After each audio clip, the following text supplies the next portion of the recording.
Dan kalau lagi sama aku, setiap sebelum tidur aku selalu ngajarin mereka baca paling nggak 5-10 menit untuk belajar sebentar lah, belajar baca kayak gitu, ngajarin iya atau ngaji gitu. Jadi cuma 5-10 menit sebelum tidur. Hari ini kegiatannya apa sih Kak? Ini kan ada kajian, sekaligus nih kayaknya semakin serius di dunia fashion nih Kak. Bukan jadi model lagi tapi sekarang udah gimana Kak? Iya, assalamualaikum. Aku sekarang lagi ada di acara Amazing Muharram. Udah tiap tahun lah insya Allah. Dan kali ini tahun ini aku buka booth di sini. Jadi memang sekarang aku lebih masih di depan layar, tapi hanya sesekali aja karena kan juga udah mulai ganti profesi lah, kita di belakang layar aja. Dan ini lebih sering jualan, terus bikin baju, produksi baju gitu sih. Apa yang menarik dari produksi diri jualan itu kan dunia baru buat kakak ya. Tadinya kan nih nggak pakai gitu lenggak-lenggok, nah sekarang jadi tahu nih Kak, nambah ilmu baru mungkin juga Kak. Jadi mungkin karena saya dari awalnya di fashion dan aku pengen selalu berkontribusi di fashion, jadi aku tetap ada di dunia fashion tapi aku di balik layar. Kenapa? Ini benar-benar sesuatu yang baru karena kan kayak jadi tahu ini bahan apa yang cocok buat misalnya abaya atau buat cocok yang buat hari-hari yang casual. Jadi aku banyak belajar lagi dari nol. Terus dari gitu ternyata juga nggak semudah yang kita bayangkan kayak gitu kan, karena biasa kan kalau model kan terima jadi jalan gitu kan. Dan jadi di sini aku benar-benar mengikuti prosesnya dari kain, dari jahit, dari misalnya langsung ketemu pelanggan, mungkin ada keluhan pelanggan tiba-tiba misalnya bajunya ketarik atau apa, jadi banyak banget lah pelajaran yang bisa aku dapetin di sini. Tapi kenapa sih bisa nyaman banget sekarang di usaha saat ini? Karena kan aku asalnya dari model fashion, jadi aku kurang lebihnya tahu lah gitu, tahu dunia fashion gitu. Dan aku memfasilitasi, karena kan aku juga berpakai hijab 2024, jadi pengen wanita-wanita yang berhijab pun juga tetap fashionable dan juga stylish gitu. Kak, boleh nggak kita pengen tahu bicara Kak, ini kan ada pelanggan nih, boleh nggak sih Kak tektokan gimana sih cara Kakak kasih ide masukan? Tadi udah, tadi ramai banget. Boleh ya? Boleh ayo. Yuk.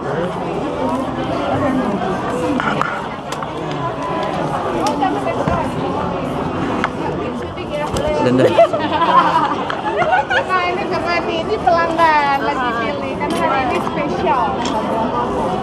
Yang ini kayaknya nggak promo deh. Ini promo? Oh promo ya.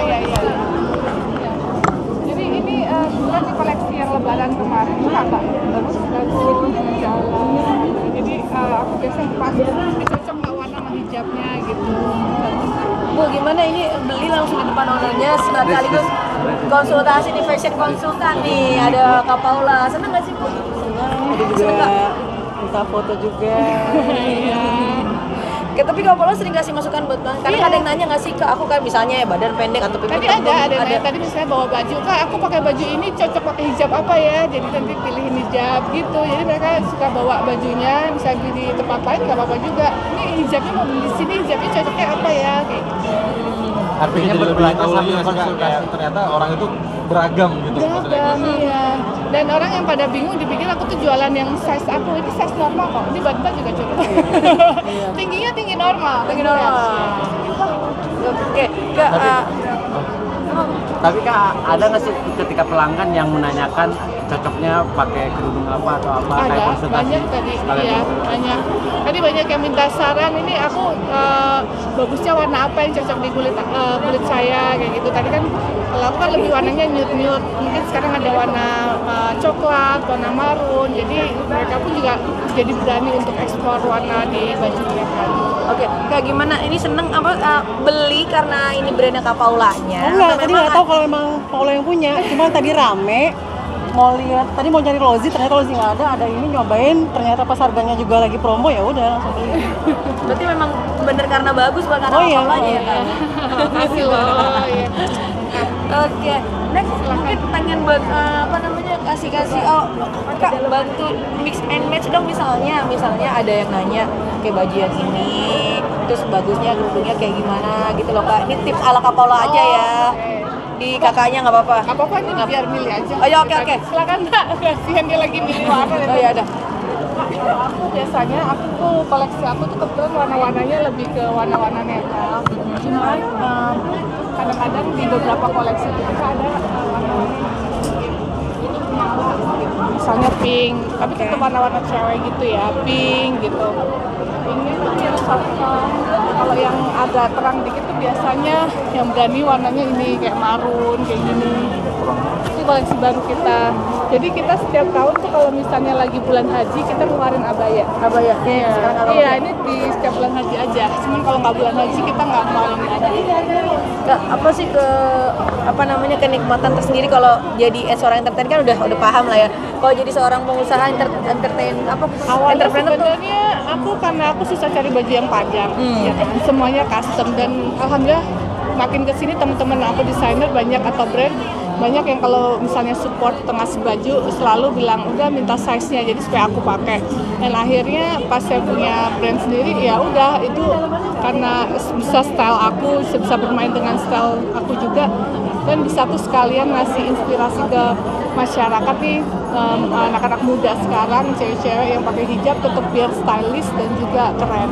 Dan ini nggak harus pakai hijab juga sih, orang yang nggak pakai hijab pasti bisa pakai. casual juga bisa ya. Casual bisa pakai. Tapi pelan-pelan mungkin outfit favorit Kak Paula sendiri yang mana tuh? Sebenarnya aku casual sih, yang simple. Makanya kalau Mas lihat nggak terlalu banyak yang aneh-aneh. Semuanya kayak hari-hari bisa dipakai, bisa buat kerja, bisa buat nge-mall. Terus kayak gitu bisa buat busui, ramah busui friendly gitu kan. Jadi kita bisa masuk ke mana aja gitu. Kak, omset dan maaf ya keuntungannya itu menjanjikan nggak sih Kak sejauh ini buat seorang Kak Paula sendiri? Ya alhamdulillah. Yang penting kita usahanya, hasilnya kita serahin ke Allah aja. Amin. Pelan-pelan akan meninggalkan entertainment nggak sih Kak? Apa bakal fokus ke usaha aja gitu? Entertainment kita serahin ke Allah aja sih sebenarnya ya. Kalau saya sih kalau usaha mungkin enaknya lebih fleksibel juga kan waktunya. Atur sendiri ya? Iya. Dan sesuatu dunia yang baru. Tapi entertainment pun juga masih. Tapi memang sekarang lebih ke arah-arah yang pastinya dengan saya berhijab kan juga pasti menyesuaikan. Jadi lebih akan terfilter dengan sendirinya. Jadi sejak kapan sih ketika fokus ke dunia fashion sendiri? Sebenarnya mulai launching ini 2024, tapi udah kepengennya udah lama. Tapi kan dulu kan punya anak, terus ya jadi kayak waktunya, karena kan harus fokus. Semua itu kan harus fokus. Kalau kita nggak fokus, kita bisa keteteran juga sih gitu. Karena ini kan sesuatu hal yang baru ya dunianya. Kayak milih bahan sendiri, walaupun ada tim desainnya, tapi biasanya aku yang kasih maunya gini ya, gini gitu. Jadi kita benar-benar berkomunikasi. Terus belum lagi jualannya, kayak sekarang nih ada bazar cuma sampai jam 3 sore, itu kita harus pikirin mau ada program apa nih, marketing dan sales, jadi hal-hal kayak gitu. Kak, bagi waktunya gimana sih Kak? Ibaratnya bagi waktu dengan anak juga, apalagi kan misalkan anak-anak kemarin liburan, misalkan ngajak liburan gimana gitu. Alhamdulillah nggak ada kesulitan sih bagi waktu. Kan kalau anak-anak lagi di saya, biasanya saya fokus sama anak-anak. Biasanya nggak kerja ya. Tapi kalau anak-anak lagi nggak di saya ya kita kerja, menyibukkan diri hal-hal yang positif kayak gitu. Kak, kemarin update Kak Abang Giano udah masuk tingkat. Iya, Masya Allah dia TK, lulus TK. Berarti Nanti SD tanggal 20 besok masuk. nggak Insya Allah udah kelas SD, Kak. 1 udah nggak berasa. Gimana Iya. ngeliatnya ini pertumbuhan anak udah nggak berasa Kak, atau SD aja Kak? Terharu ya, namanya ibu-ibu kalau kayak kemarin aja baru ngelihat anak datang gitu aja kayak sedih, terharu karena kayak baru kemarin gitu masih bayi gitu. Jadi buat saya kayak waktu tuh sangat cepat banget sih. Jadi ya sebisa mungkin ketika saya dapat waktu sama anak-anak, saya selalu memberikan yang terbaik versi saya dan memaksimalkan waktu bersama mereka karena mereka tuh cepat banget tumbuh. Sebisa mungkin perhatian dan waktunya sama mereka karena di umur-umur usia-usia emas mereka. Golden age ya Kak. Tapi perubahan apa sih yang Kakak lihat dari Kiano sendiri ketika dia sudah lulus TK masuk ke dunia SD? Kan banyak orang tua yang bilang bahwa SD ini beda sama TK ya, TK lebih banyak bermain sambil belajar. Kalau SD ini harus lebih benar-benar fokus dan siap anaknya. Menurut kakak, Kiano sudah sejauh ini sudah siap kakak atau gimana dia? Udah sih, kebetulan kan kita juga tetap masih menggunakan kita juga lesin juga kan. Aku lesin Inggris, aku udah persiapin dari dia TK, jadi saya udah lesin Inggris, terus lesin basket yang dia suka. Jadi bukan hanya pelajaran aja, sebenarnya kegiatan-kegiatan yang bikin dia happy juga aku fasilitasi. Jadi tapi kalau ke SD sekarang kan mungkin kalau yang kita pilih adalah yang yang nggak ada PR yang kayak gitu-gitu kan, lebih ke critical thinking gitu, jadi lebih ke presentasi. Jadi mungkin akan berbeda zaman kita dulu sih. Mungkin mempersiapkan anak SD gimana nih? Apa sih agak-agak Les paling les ngaji, les baca, les Inggris sama les basket itu kalau piano.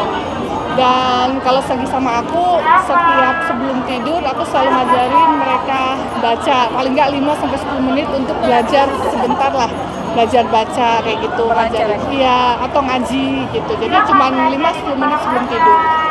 Kakak mungkin anak-anak sendiri kan udah mau masuk sekolah nih, ada minta untuk pergi nggak kita misalnya jalan-jalan? Kita pergi untuk jalan-jalan Kemarin pas libur sekolah. Iya, tapi itu kan sekarang lagi papahnya, jadi mungkin sama papanya.